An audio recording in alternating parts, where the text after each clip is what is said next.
we wanted to do a show on social issues. Let me start at the beginning. Let me tell you a little bit about how the show came about. Maybe the motivation will also come in that. What happened is the story really starts with Amir Khan speaking to me and telling me that he wants to do a show on social issues. When he first mentioned it to me, it was more part of I would say, a friendly conversation.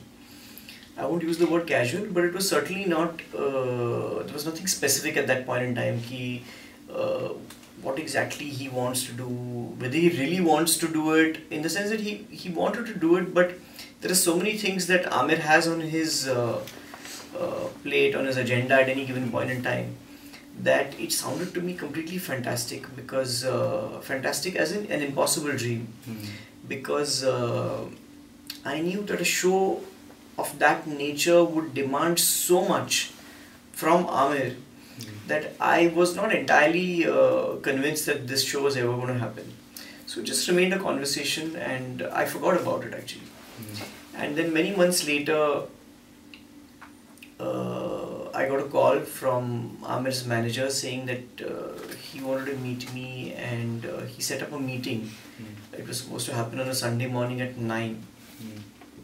And I didn't take it very seriously because I didn't know what it was about. I didn't think it was connected with this.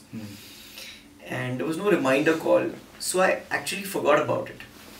And it was only when I got a reminder call, just, are you on your way? That I realized that when a meeting is happening, and when we met up, I realized that he is in fact serious about it.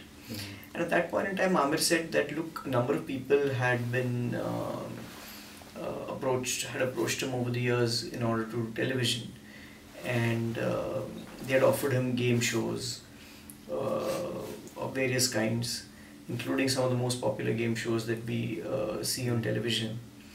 And he had told all of them that while he enjoys playing, being a participant occasionally in them, but to anchor it didn't excite him, didn't motivate him, because television goes into people's homes. It's something which is very immediate, and it's therefore very powerful. So he felt that if he did television, he didn't want to do a game show. He wanted to do something which would utilize, which would harness the power of television. So essentially what he told me is that, Satya, I want to work towards creating a show. I'm not sure what that show should be. And effectively what he told me is, you set up a team, a small team, and let's start working towards creating a show by means of which we can he said, I look at this show as a way of giving back to society, but at a more specific level, it's this, that so many of us as citizens feel disturbed by what we see going on around us. We feel concerned, we see so many problems on a day-to-day basis. You just open your eyes, you watch the news, you read a newspaper, or you just walk onto the road, and there are terrible things that assail our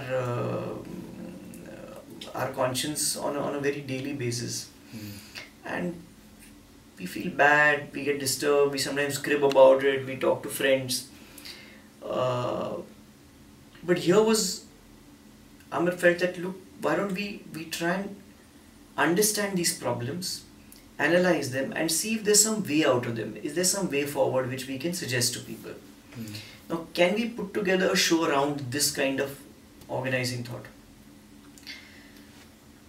So essentially he said, create a team, and he suggested that we do research for the purposes of this show, and let's see what that research tells us. On the basis of that research, then we can figure out what the show will be. And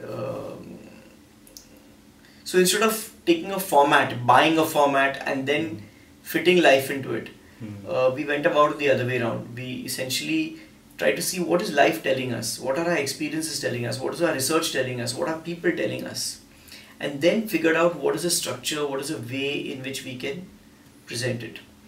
So the long answer to your short question is, we wanted to find a way to understand social problems, important social problems that concern large numbers of people, and find a way of analyze them, understand the reasons behind them, and present what is the way out of them, and do this in a way in which it can be understood by everyone, whether you are a PhD scholar or whether you're completely without formal education, whether you are in Kashmir or whether you're in Kanyakumari, whether you are basically interested in these kind of questions or whether you're a person who does not watch television for anything other than watching soaps. So can we put it together in a way in which it will appeal to this very heterogeneous audience? So this was the kind of mission that we set out. We didn't face any censorship problems. I think we actually didn't face any censorship problem. I would have to say that we were remarkably lucky. Well, there were controversies, and there were, like, for example, after our episode on public health, a fair number of doctors said lots of nice things about us. But you have to expect that. See, just as we have the freedom of speech and expression, so do they. So if that is the nature of debate, and I don't see any, that's not censorship, that's their opinion. And I think that in fact, you know, we had from a technology point of view, something very interesting. This is the first monitored electronic response kind of show in India, and very few shows in the world have received this kind of a response. I mean, just to put it in perspective, we had 1.5 crore direct communications to us. When I say direct communication, I mean it would be either a text or a mail or a post on Facebook, on our Facebook page, or a tweet. Okay. These are direct. If you include communications which are shared, because what happens on Facebook is, suppose I post something on your page, you can share it with your friends. So it potentially becomes available to a wider audience. So the way they do analytics for the internet is that every share is then multiplied by your total number of friends. On that basis, they come out with a calculation of what is called the total number of impressions. So our show had over 100 billion impressions. Okay. So these were analyzed. There was actually a firm which hired 1,000 people to just do analytics on this. So for example, on the medical episode, we had 3% of the responses were negative and 97% were positive.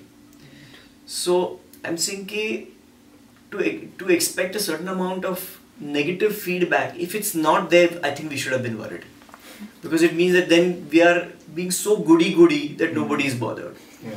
So I think it's fine. When you say cut out, I don't know what you mean, because let me explain to you that television per se, unless it is live television, any recorded television, there is a certain amount of edit, because that's why you record.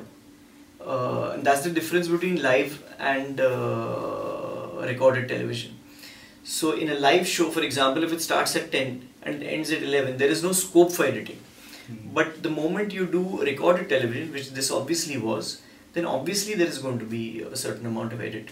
But that edit did not change anything substantial. It is a device of convenience. It is not. It doesn't change what people say. I mean, that we were very scrupulous and particular about. I think there are two parts to the answer. The first is that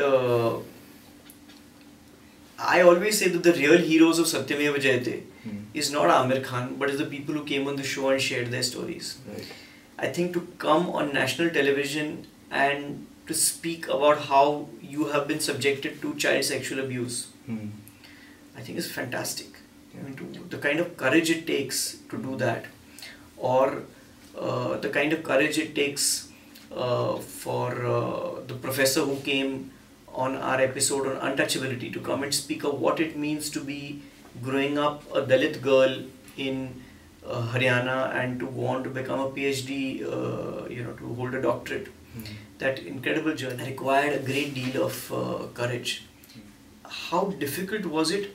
I think that if that one of our achievements, if there is any achievement in the show, is the various things that we try to do in order to make this possible. Because this is not easy. And I think that I really don't want to sound boastful, but I think that the real thing is that people look for intention. And intention is never stated. Intention is felt.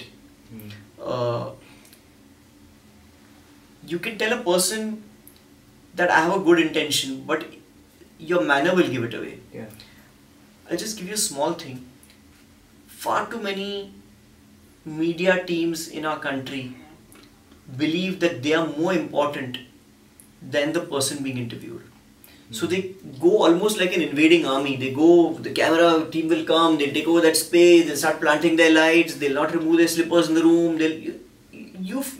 Basically, we are doing you a favor by shooting you.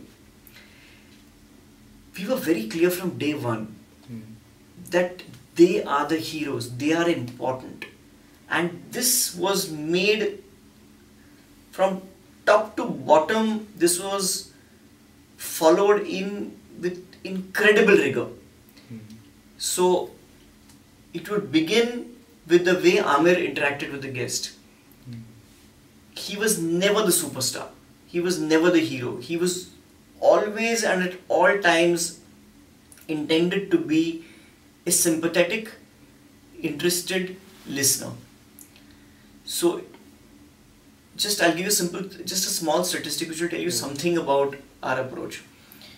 I edited the show, so I know this firsthand, that less than 25% of screen time has Amir speaking, and 75% or more of screen time has the guest on the show speaking. In some episodes, Amir speaks, from break to break, he speaks 3 sentences. From break to break, he speaks 3 sentences. Because this is not about Amir Khan. Now, when that is clear in everyone's mind, a message goes out. So there are many small things which we did in order to create an atmosphere where our guests who came and shared with us on the show knew that this was their space and they could trust that Amir, the show, our team would respect what they would do. So I think that's perhaps the reason why we could have the kind of conversations that we did. Well, I don't know what its impact on the magnitude of the show is, but it sent out a signal. What happened is that it's not that Doordarshan approached us, it's the other way around. That Amir, when he offered the show to star, laid down 3 conditions. And the first condition was that you will have to share it with Doordarshan. And I think it's the magnanimity of Star and the vision of Star Television and its CEO Uday Shankar that he immediately agreed. He didn't hesitate for 1 second. Because it's a very tough thing to do. Essentially what you're telling him is share this with your competitor. And there's no money really involved. I mean, for all practical purposes, it's just you're giving away your own software to a competitor. But it was all about rising beyond one's personal interests. And the show was also asking the viewers to do that. The broadcaster also did that. And I think the viewer took that signal very seriously. A lot of people who will never watch Doordarshan in their lives were quite intrigued. Ki yaar, ye Doordarshan pe kyun aa raha hai? Without saying anything, it sent a signal that this show is not about garnering TRPs. This show is not about... Ultimately, what does television software aim to do? It aims to get a viewer so that you get eyeballs. The eyeballs remain sticky so that you watch ads which sell you tea, coffee, soap, shampoo, mobile phones and airtime. But here the message went out in a very different way. Our intention came through. That this is not what we are trying to do. We may need to have advertisements because ultimately that's the business model of television. But that's not the intention of the makers. The intention of the makers is that we want to have a conversation in India about issues that concern each and every one of us. Doordarshan enables us to reach a large section, I don't know how large that is, but a large section, which still is outside of the purview of satellite television. And therefore we wanted to go to the last and the furthest village. And that's why we had Doordarshan on board. So I think that was one thing. I'll tell you the second part of the conditions. The second condition was that you will have to air this not only in Hindi, but you have to air this in every other Indian language. Okay. Including in languages where you do not have a channel. There you have to give it to your rivals. Okay. So again, Uday Shankar was extremely prompt, and he said straight away yes. So it ran in Tamil, it was ran in Telugu, and in Telugu it was to a rival channel. It ran in Malayalam. Unfortunately, the Kannada television industry didn't allow us to dub it into Kannada. All these are dubbed, they are not even subtitled, they are dubbed. So it's a simultaneous telecast in all these languages. Then we had it subtitled in Marathi, in Bengali, and for the Northeast region, we got it subtitled in English and ran it on Star World. And we made it available as a free to download on the internet as a simulcast. So in other words, normally people call, this piracy. Yahan piracy nahi tha. Hum log officially, legally, we were giving it away for free. Because the reason why people don't like doing this is because they want to make everybody come and watch on one narrow gateway so that your TRPs rise. We did exactly the opposite. We created 15 different channels. Because at the end of the day, we are not concerned about measuring TRPs. It makes no difference to me what you tell me about my TRP, because our intention is that they should go to the people. If it goes to the people, I don't care what you're measuring. So this was the other condition. So this is essentially how we configured this. Yes. We have begun work on a season. That is a question I cannot answer, not because I'm being secretive, but we are working. You see, creative work is an organic process. As you go along, you know it better. It's the worst of times. It's one of the darkest times for our country, and yet I see a ray of hope. It's the darkest times because it really, it's such a heinous and barbarous crime. But not only because of that. It's also terrible because, as we now know, after they were left on the road, wounded, with her dying, for half an hour, thousands of motorists, two-wheelers, pedestrians passed them by without helping them. And I think that speaks so poorly of us as a people. So the murderers and the rapists, no words can describe how wicked and terrible and cruel their crime was. But what does it say about us as a society that we would allow them to lie on the road like this in this condition? I think it's something which each and every one of us, I must reflect on, and I must feel that I am a part of that, that criminal neglect. The other part of it, however, is I think almost miraculously, there's no other word I can use, because I don't know how exactly it all, public opinion got galvanized in the manner in which it did. But I think the way the country, millions and millions of people all over the country came out onto the streets to protest against it and to demand an end to these kind of incidents and to the government's callousness about it. Because the callousness was not just of the passers-by, it was of the police also. After the PCR vans came, they were arguing about which police station's jurisdiction this fell unto. Later on, how they were treated at the hospital for a while. So there was continuous failure at multiple levels of us. That when we finally found it within us to find our goodness, to find our humanity, to find our compassion, what an incredible turnaround there was. And think about it, that in our country, every year, there are thousands of rapes that take place. Forget the official statistics. Everyone knows the official statistics do not even capture 5% of the rapes that take place. so many of them end in murders. How many of them get the attention of anybody at all?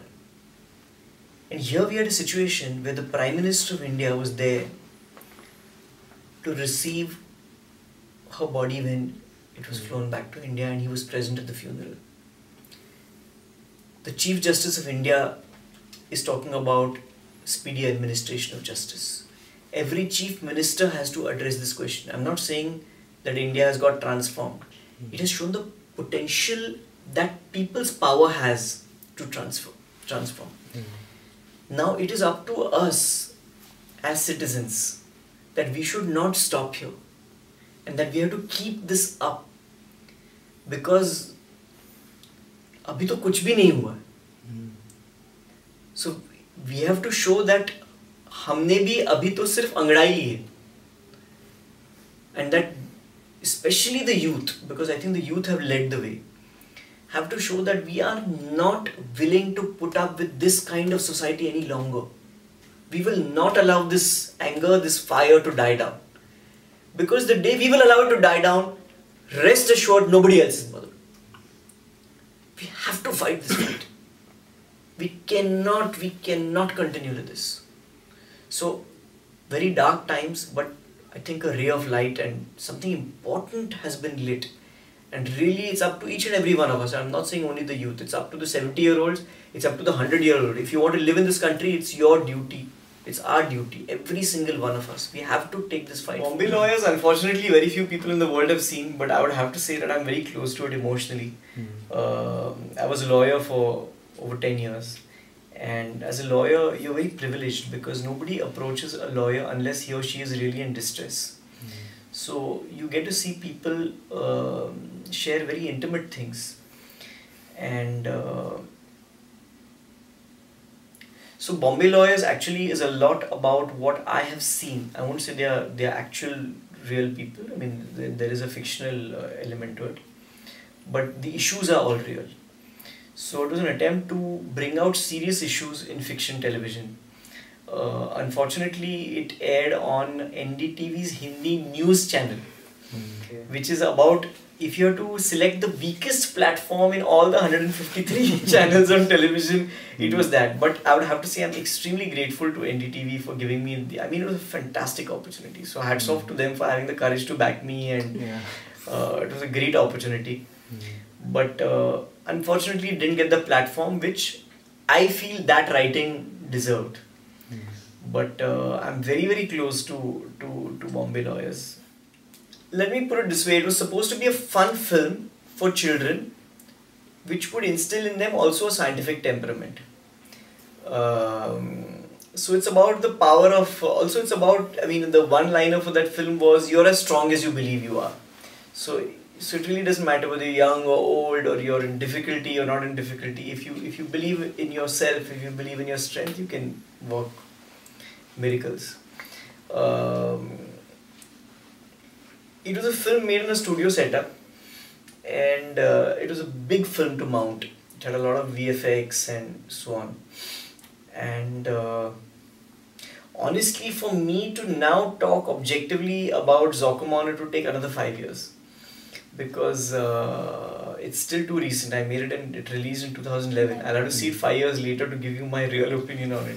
But it was a difficult film to make. It was very, very difficult for multiple reasons. And it taught me that making a film tests every skill you have ever had in your life. It tests your powers of patience, of creativity, of different tastes that you cultivated over the years. Many different things. And Zamaan was a uniquely difficult film to make because I made it in a studio setup. So I would have to say that it was a test. But for all that, I mean, when I saw the first print, I was very happy with it.